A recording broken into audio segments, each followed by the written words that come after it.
घर में भंडारे वाले आलू पूरी। भैया जरा रिक्शा रोकना, बस 2 मिनट, जल्दी रोको भैया। हाँ बस वही साइड में रोक दो, बस जल्दी रुको भैया, रोको रिक्शा। बहन जी, आपने शांति मोहल्ले का रिक्शा किया है। अब मुझे क्या पता कि आप बीच में यहाँ अचानक से रोकने के लिए कहेंगी। अब अगर आप यहाँ रोकोगी रिक्शा और समय लगेगा तो मैं अलग से पैसे लूंगा। हाँ शिखा, तुमने रिक्शा क्यों रुकवा दिया? तुम्हें पता है ना 20 रुपए में रिक्शा किया है घर तक का। माँ जी ज्यादा देर नहीं लगेगी, बस मैं यूं गई और यूं आई। जल्दी आना बहू, देर मत लगाना। शिखा तो गई थी भंडारे वाले आलू पूरी खाने जो शिव मंदिर में चल रहे भंडारे में बट रहे थे। शिखा को भंडारे वाले आलू पूरी खाने का बहुत शौक था। मंदिर में पूरी आलू का प्रसाद लेने के लिए लंबी लंबी लाइनें लगी हुई थी। इधर शिखा प्रसाद लेने के लिए लाइन में लग गई थी और उधर रिक्शे वाला शोर मचा रहा था। माताजी, आपकी बहू को गए हुए 20 मिनट हो गए हैं। मुझे और भी सवारी लेने जाना है। आपके लिए ही थोड़ी खड़ा रहूंगा, जल्दी बुलाओ उन्हें। हाँ मैं फोन करती हूँ भैया। हेलो, अरे शिखा बहू कहाँ रह गई? जल्दी आओ, रिक्शे वाला भैया और इंतजार नहीं करने दे रहा। बस आ गई माँ जी। अरे भैया जरा जल्दी जल्दी कर लो। भैया जी मुझे पहले दे दो ना प्रसाद, रिक्शे वाला बहुत देर से इंतजार कर रहा है। मैडम सबको नंबर से ही मिलेगा। अगर आपको दे दिया तो दूसरे भक्त नाराज हो जाएंगे। आपको प्रतीक्षा तो करनी पड़ेगी ना, जब नंबर आएगा तभी प्रसाद मिलेगा। शिखा को इंतजार करना पड़ा और रिक्शे वाला बार बार उसकी सास को बोले जा रहा था। मुझे स्कूल के बच्चों को लेने जाना होता है। मुझे पता होता कि आप लोग बीच में रुकने वाले हो तो मैं रिक्शा पर कभी न बैठाता। शिखा के हाथ में आलू पूरी के दोने थे। कितनी देर से भैया शोर मचा रहा है, कहाँ रह गई थी तू? भंडारे में आलू पूरी का प्रसाद बच रहा था और आप तो जानते हो मुझे भंडारे वाले आलू पूरी कितने पसंद है। अब घर जाकर तैयार रहो इसे डबल पैसे देने के लिए। और फिर ऐसा ही हुआ। जैसे ही शिखा अपनी सास के साथ घर पहुँची और उसने रिक्शे वाले को 20 रुपए दिए, रिक्शे वाला मुँह बनाने लगा। ये क्या दे रही हो बहन जी? 100 रुपए लूंगा। आधा घंटा खड़ा करवाया था, इतनी देर में तो मेरी कितनी सवारी मिल जाती। दो बहू, अब मोहल्ले में तमाशा नहीं बनवाना, पकड़ा दो जितने मांग रहा है। मैं तो सोच रही थी भंडारे वाले आलू पूरी तुम्हें दूंगी। बहन जी, वो तो हम रिक्शा रोक कर ही खा लेते हैं, उसकी कोई बात नहीं है। जो पैसे बनते हैं वो तो लूंगा ही, कोई ज्यादा तो नहीं मांग रहा। रिक्शे वाला 100 रुपए लेकर चला गया। बड़ी देर लगा दी तुम लोगों ने आने में। अरे मुझे जरूरी काम से जाना था भाई, ताला भी नहीं मार सकता था। कभी पीछे से सुनील आ जाता तो तुम दोनों भी घर पर नहीं थी। थोड़ी देर लग गई। बहू रुक गई थी भंडारे वाले आलू पूरी खाने के लिए। माँ जी मैं हम दोनों के लिए चाय बना कर लाती हूँ। चलो कोई बात नहीं, बहू की पसंद की चीज है। ये तो हम सभी जानते हैं कि बहू को भंडारे वाले आलू पूरी बहुत पसंद आते हैं, है भाई? अगले दिन पड़ोस में रहने वाली ममता के बेटे का जन्मदिन था।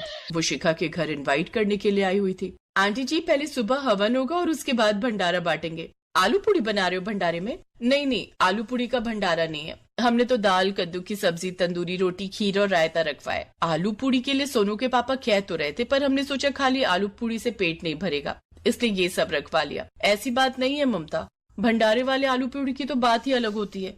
मुझे तो बहुत पसंद है भंडारे वाले आलू पूरी। अच्छा चलो मैं चलती हूँ, आप सब समय पर हवन और भंडारे में पहुँच जाना। शिखा तुम तो बिल्कुल ही अजीब हो बहू। अगर तुम्हें भंडारे वाले आलू पूरी पसंद है तो जरूरी नहीं कि हर भंडारे में तुम्हें आलू पूरी ही मिले। माँ जी एक ही तो चीज है जो मैं इतने शौक से खाती हूँ, और वो है भंडारे वाले आलू पूरी। हर किसी की अपनी पसंद होती है, सबको कुछ न कुछ व्यंजन पसंद होता है। जैसे आपको आटे का हलवा पसंद है, मैं आपकी पसंद का आटे का हलवा बनाती हूँ ना, ऐसे ही मुझे भंडारे वाले आलू पूरी का स्वाद पसंद है। वो कुछ अलग ही स्वाद होता है। मतलब हम कोशिश भी करें तो भी उस स्वाद को नहीं ला पाते। शायद वो कुछ स्पेशल होता है। बहू जब खाना भगवान के लिए बनता है तो उसमें स्वाद अपने आप ही आ जाता है, और भक्ति और प्रेम भाव का मिश्रण प्रसाद में मिलता है तो प्रसाद का स्वाद अत्यधिक बढ़ जाता है। इसीलिए तो भंडारे का भोजन बहुत ही स्वादिष्ट लगता है और इस स्वाद का कोई मुकाबला नहीं कर सकता। शायद आप सही कह रही हो माँ जी, इसीलिए मैं कहूँ कि मुझे भंडारे के आलू पूरी क्यों पसंद है, क्योंकि उनमें भक्ति और प्रेम का रस मिला होता है। आपसे भंडारे वाले आलू की पूरी की बात करते करते मेरे तो मुंह में पानी आ रहा है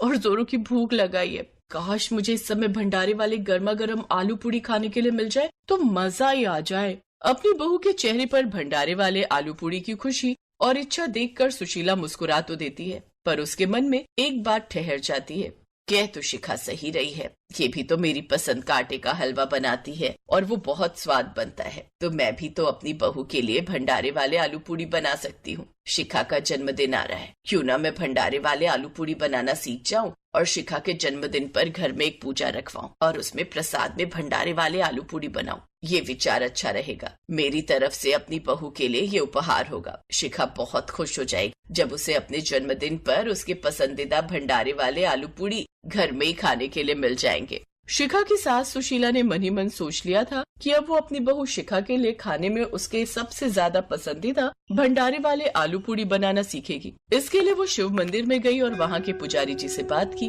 पंडित जी, मंदिर में जो भंडारा बनाते हैं आलू पूरी का, आप मुझे बता सकते हो वो कौन से हलवाई बनवाते हैं? हाँ, क्यों नहीं। मेरे पास रामलाल हलवाई का नंबर है। हमारे शिव मंदिर के लिए तो हमेशा से वही पूड़ी आलू बनाते आए हैं। बहुत स्वादिष्ट प्रसाद बनाते हैं वो। अच्छा, तो आप मुझे नंबर दे ही दो पंडित जी। पंडित जी ने सुशीला को रामलाल हलवाई का फोन नंबर दिया और सुशीला रामलाल हलवाई के घर पहुंची। वहां जाकर सुशीला ने रामलाल हलवाई से पूड़ी आलू बनाने की विधि पूछी। मैं बस आलू पूरी तैयार कर ही रहा हूँ। लक्ष्मी नारायण मंदिर है ना, वहाँ के लिए भंडारा बनाना है। आप मुझे देख लो मैं कैसे बनाता हूँ, फिर आप आराम से घर पर बना सकती हो। ठीक है भैया, बहुत बहुत धन्यवाद। रामलाल आलू पूरी बनाने लगता है। उतनी देर सुशीला उसे बहुत ध्यान से देख रही थी। अब तक उसे सब कुछ समझ आ गया था कि भंडारे वाली पूड़ी आलू कैसे बनाते हैं। सुशीला ने रामलाल को धन्यवाद दिया और घर आ गई। अगले दिन शिखा का जन्मदिन था। सबको पता था कि सुशीला ने अपनी बहू के लिए जन्मदिन पर सुबह सुबह एक पूजा रखी है। शिखा, आज तुम्हारा जन्मदिन है। मैं चाहती हूँ तुम सुबह सुबह अपने माता पिता का आशीर्वाद लेकर आओ। तब तक पंडित जी भी आ जाएंगे। उसके बाद मैंने तुम्हारे जन्मदिन पर एक पूजा रखी है। थैंक यू माँ जी, आप बहुत अच्छे हो। मैं अभी तैयार होकर आती हूँ। सुनील, 11 बजे से पहले बहू को घर मत लाना। मैंने उसके लिए एक सरप्राइज रखा है। ठीक है माँ। वैसे मैं बहुत हैरान हूँ, आप आज शिखा की पसंद के भंडारे वाले पूड़ी आलू घर पर बना रहे हो। ऑल द बेस्ट माँ। शिखा अपने मम्मी पापा से मिलने चली गई और पीछे से सुशीला ने अपने पति के साथ मिलकर रसोई में पूड़ी आलू बनाने की पूरी तैयारी शुरू कर दी। अगले 1.5 से 2 घंटे में सुशीला ने पूड़ी आलू तैयार कर दिए। तब तक पंडित जी भी आ गए और शिखा भी सुनील के साथ लौट आई। पर दरवाजे से ही शिखा को एक खुशबू महसूस हुई और उसके चेहरे पर एक खुशी आ गई। ये तो भंडारे के आलू पूड़ी की खुशबू है। हाँ शिखा, तुम्हारे लिए सरप्राइज है। माँ ने तुम्हारे लिए घर पर ही भंडारे वाले आलू पूड़ी बनाए। शिखा की आंखों में खुशी के आंसू आ जाते हैं जब उसे पता चलता है कि उसकी सास सुशीला ने स्पेशली उसके लिए रामलाल हलवाई से भंडारे वाली पूड़ी आलू बनाने की विधि सीखी है। शिखा की खुशी का ठिकाना नहीं था। वो इतने स्वाद से पूड़ी आलू खा रही थी कि कुछ पूछो मत। माँ जी, आपने तो सेम टू सेम भंडारे वाले आलू पूड़ी घर में ही बना दिए। अब आप मेरे लिए हमेशा यही बनाना और मुझे भी सीखने हैं बनाने। जरूर बहू, आज मेरी बहू अपने जन्मदिन पर खुश है। ये देखकर मैं भी बहुत खुश हूँ। मेरी बहू को कभी किसी की नजर ना लगे। सदा खुश रहो। भगवान तुम्हें लंबी आयु दे।